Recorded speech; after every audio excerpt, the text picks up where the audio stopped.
Welcome back to Grim Histories, the channel that unearths the darkest, most twisted corners of the past. Today, we delve into a punishment so brutal, so utterly horrific, that it makes even the most seasoned executioner shudder. A crowd, hushed and expectant, presses against the rough-hewn timbers of a scaffold. In the center, a figure lies bound, their eyes wide with a terror that chills the very marrow in your bones. Above them looms a monstrous wheel, its spokes thick and menacing, crafted not for transport, but for the systematic destruction of the human body. In Germany, the wheel was known for its particularly brutal application. Victims were often beaten before being broken on the wheel, a prelude to the agonizing main event. The breaking wheel wasn't reserved for petty thieves. It was for the truly heinous crimes: murder, treason, heresy, sacrilege. Crimes deemed so vile, so abhorrent, that only the most excruciating punishment could possibly suffice. But even then, was it simply justice, or was it something more? A twisted ritual, a macabre dance between divine retribution and human cruelty? What truly drove the medieval authorities to employ such a horrific method? We'll uncover some shocking answers as we journey deeper into this grim history. In France, the method varied, but the result was always the same. A slow, agonizing death, a grotesque tableau of human suffering. These weren't quiet affairs, these weren't clandestine executions. They were public events designed to instill fear, to serve as a brutal warning. The screams of the victims, the sickening crunch of breaking bone. These sounds echoed through the medieval towns and villages, a constant reminder of the price of transgression. This isn't a simple beheading, a swift end. This is the breaking wheel, das Rad, the Rouet, a medieval instrument designed to inflict a level of suffering beyond comprehension. Can you even begin to fathom the agony? I'm talking about the breaking wheel. It wasn't a standardized contraption. Its design varied across regions. Some were large wooden wheels, others smaller, more portable affairs. But the purpose remained chillingly consistent: to break the body, limb by limb, while the victim remained horrifically alive. Think about that for a moment. The sheer, calculated cruelty. Was it simply a punishment, or something far more sinister? A ritualistic sacrifice? A public display of divine justice, a grotesque deterrent to discourage others from similar crimes?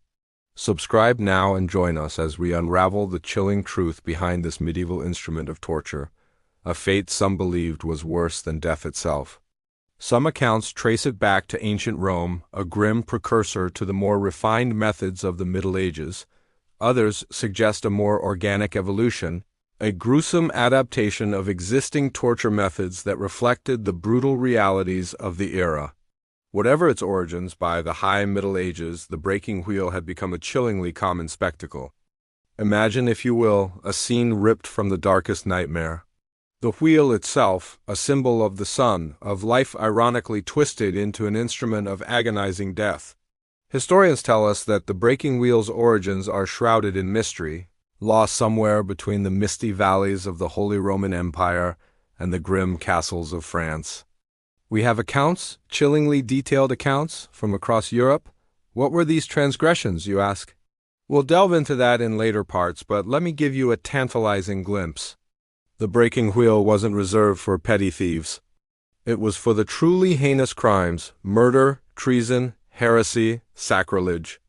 Crimes deemed so vile, so abhorrent, that only the most excruciating punishment could possibly suffice. But even then, was it simply justice, or was it something more? A twisted ritual, a macabre dance between divine retribution and human cruelty? What truly drove the medieval authorities to employ such a horrific method? We'll uncover some shocking answers as we journey deeper into this grim history. Last time, we pondered the chilling question: was the breaking wheel a punishment or a perverse spectacle? Now, let's delve into the horrifying reality of this medieval ritual. Prepare yourselves, for the details are visceral. Imagine the scene: a packed public square, the air thick with the stench of unwashed bodies and anticipation. The condemned, stripped bare, is bound to the wheel, a large, heavy wooden structure, often spiked or studded with iron. His tools are brutal: a heavy iron maul, or perhaps a warhammer, its head gleaming dully in the harsh sunlight. The first blow. A sickening thud as the hammer connects with the victim's limb. The sickening crunch of bone, the tearing of flesh, the ragged breaths of the dying, the hushed whispers and gasps of the onlookers. The air itself seemed to vibrate with the palpable horror, a symphony of suffering that would linger in the minds of those who witnessed it long after the body was taken away. It was a stark reminder of the power of the state and the consequences of defying God and the established order. The body, a broken husk, was left on display for days, sometimes weeks, a gruesome testament to the power of the law and the terrifying consequences of transgression.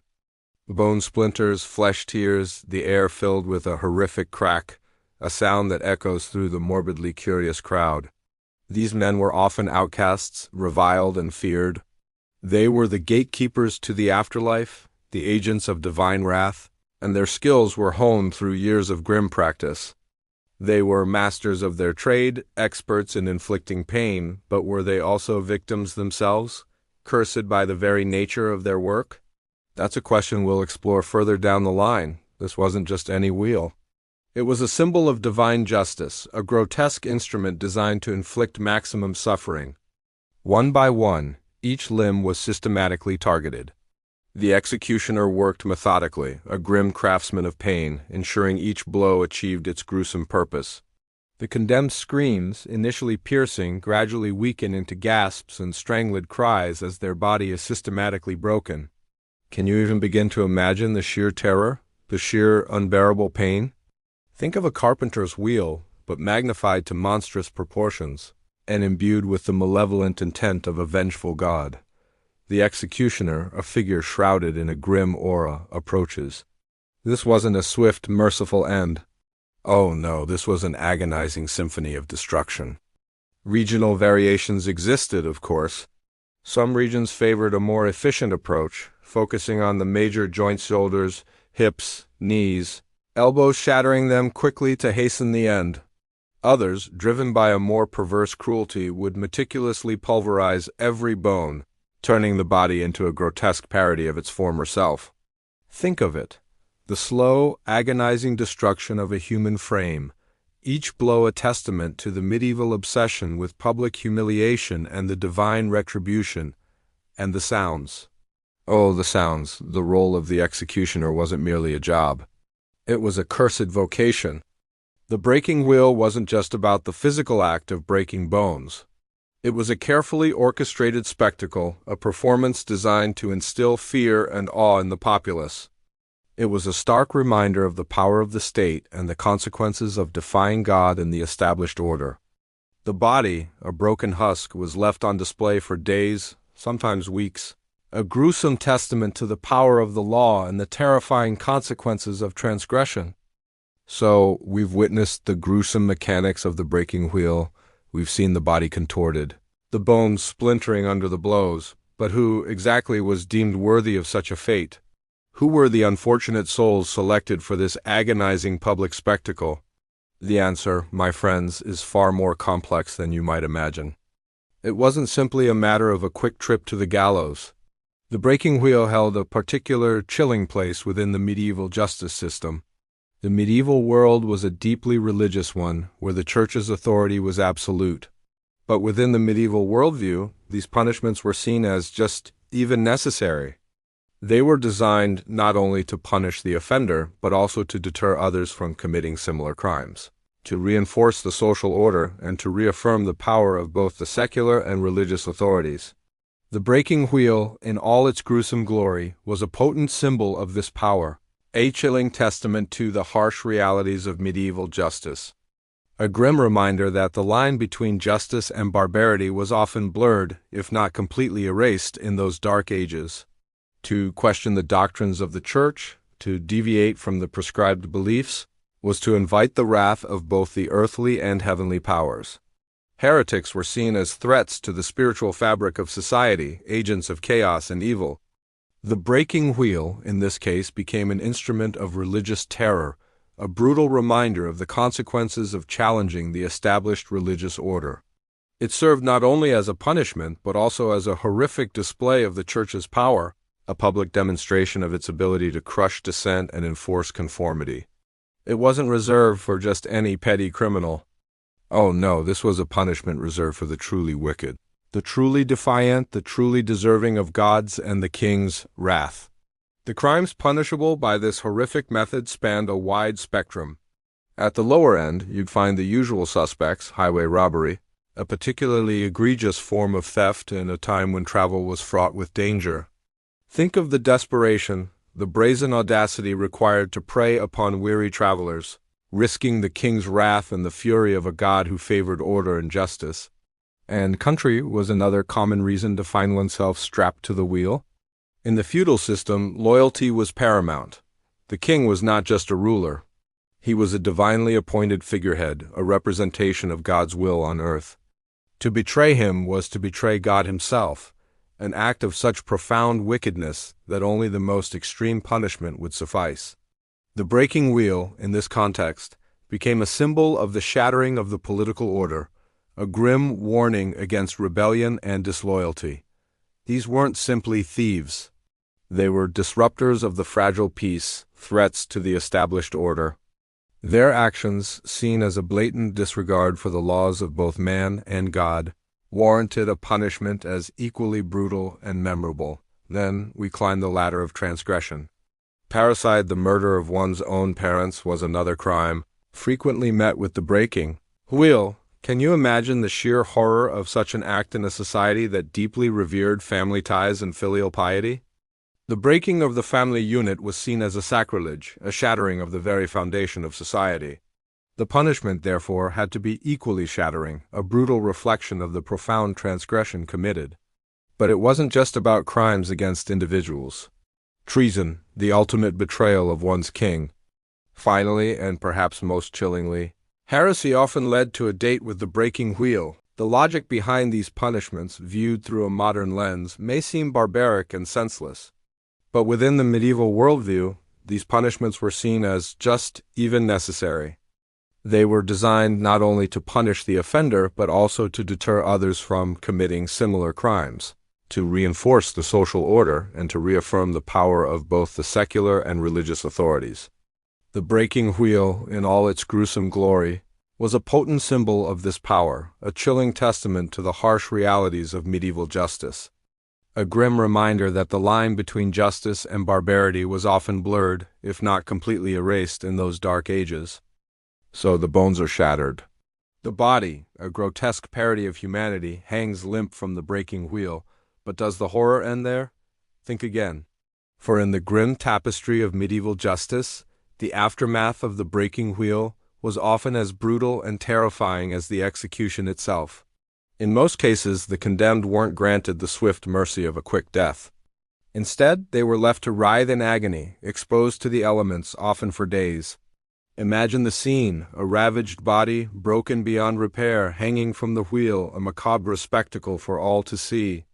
This might involve a merciful blow to the head, or even the intervention of a priest, offering a last rite before the final breath.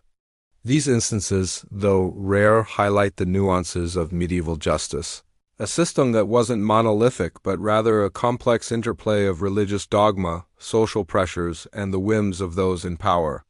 The granting of a swift death was not an act of compassion in the modern sense, but rather a calculated decision, a strategic move designed to project an image of benevolence or to appease certain factions. The breaking wheel wasn't just an instrument of punishment. It was a potent symbol of the absolute power of the state, a stark reminder of the consequences of disobedience. It became a powerful symbol, woven into the fabric of medieval society, its image a chilling reminder of the harsh realities of life and death in the Middle Ages. Its image appears in medieval art, its chilling silhouette a stark contrast to the ornate religious imagery that often accompanied it, a stark reminder of the precariousness of life, a testament to the brutal justice system that governed the lives of those in the medieval world. The wheel itself, a simple instrument of torture, became a potent symbol of fear, control, and the grim, unforgiving reality of medieval life. The lingering horror of the breaking wheel serves as a sobering reminder of a darker age, a time when the line between justice and cruelty was often blurred if not entirely erased. The broken body, a horrifying tableau of shattered flesh and bone, became a macabre deterrent, its silent testament a chilling lesson for the community. Think of the impact on the children who witnessed such a gruesome scene, the indelible fear etched into their young minds, shaping their perception of justice and authority for a lifetime. Crows circle overhead, there cause a morbid soundtrack to the slow, agonizing demise. The air hangs heavy with the stench of decay, a potent reminder of the consequences of defiance. Can you even begin to fathom the sheer terror? The excruciating pain? The utter helplessness? Some accounts speak of villagers pelting the condemned with stones, adding insult to injury, a horrifying extension of the public spectacle. Others tell of desperate attempts at mercy, of individuals risking their own necks to offer water or a merciful end to the suffering. These acts of compassion, rare as they were, offer a poignant glimpse into the complexities of the medieval psyche. Were these acts born of genuine empathy or a twisted attempt to appease their own consciences? Perhaps a little of both. The display of the broken body served a far more sinister purpose, a chilling warning to all who dared to contemplate similar crimes. However, there were exceptions. In some instances, particularly for those deemed less culpable or in cases where the ruler sought to appear merciful, a quicker death was granted. The breaking wheel's legacy extends far beyond its gruesome application. It became a powerful symbol, woven into the fabric of medieval society, its image a chilling reminder of the harsh realities of life and death in the Middle Ages. Its image appears in medieval art, its chilling silhouette a stark contrast to the ornate religious imagery that often accompanied it. A stark reminder of the precariousness of life. A testament to the brutal justice system that governed the lives of those in the medieval world. The wheel itself, a simple instrument of torture, became a potent symbol of fear, control, and the grim, unforgiving reality of medieval life. The lingering horror of the breaking wheel serves as a sobering reminder of a darker age, a time when the line between justice and cruelty was often blurred, if not entirely erased. So the wheel has stopped turning.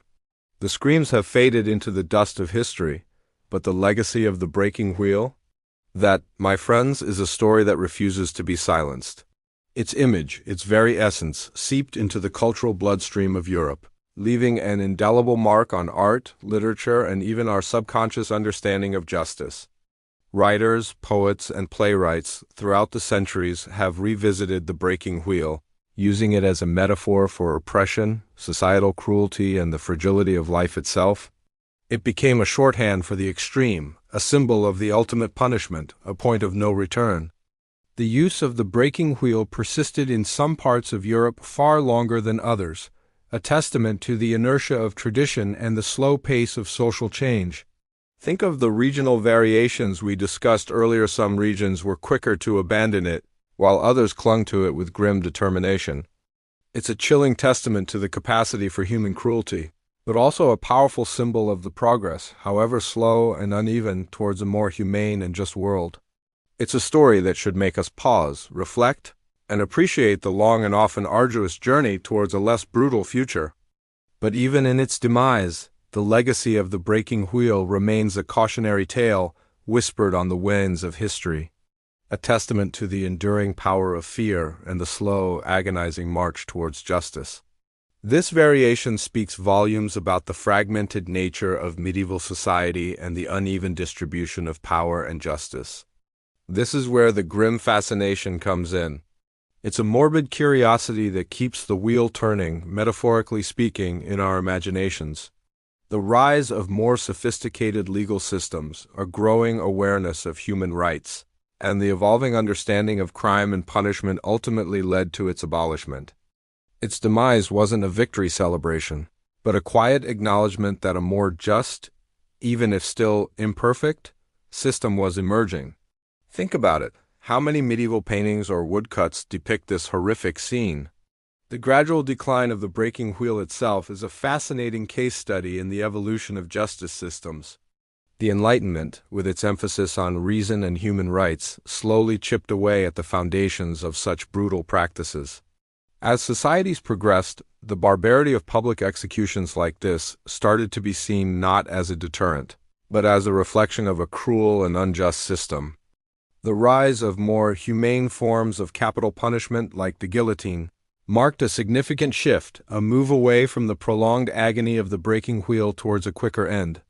Even the guillotine, though, was designed to be quick and efficient.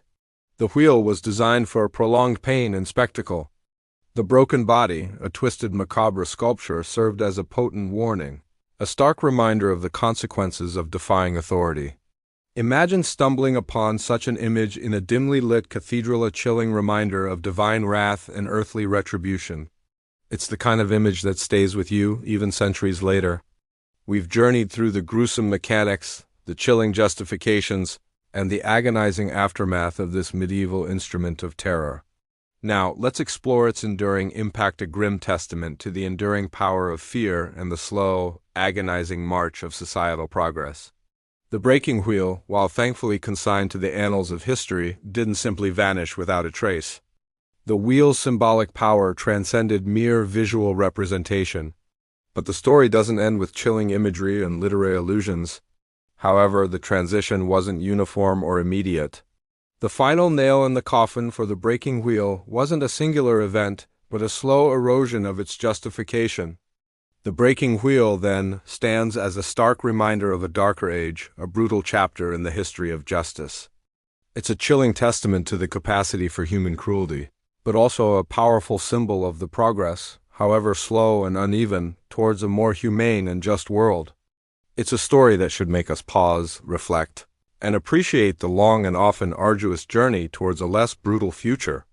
But even in its demise, the legacy of the breaking wheel remains, a cautionary tale whispered on the wings of history, a testament to the enduring power of fear and the slow, agonizing march towards justice.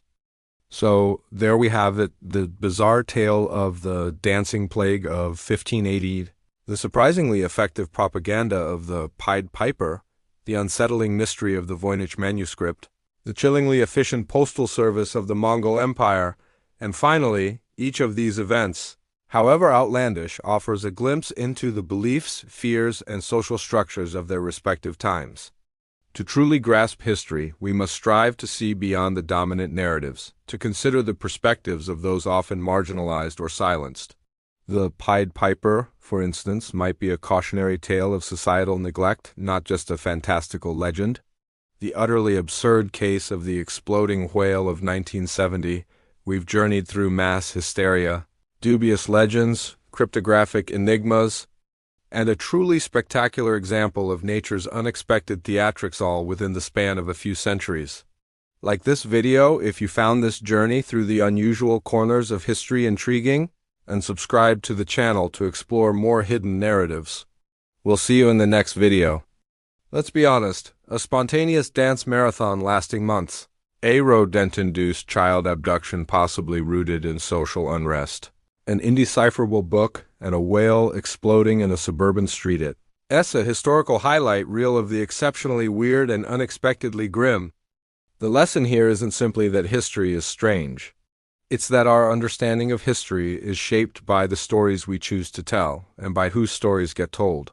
What biases shape our understanding of historical events, and how might re-examining these biases alter our interpretations? Leave a comment below with your thoughts on the most compelling or perplexing aspect of these historical oddities. Like this video if you found this journey through the unusual corners of history intriguing, and subscribe to the channel to explore more hidden narratives. We'll see you in the next video.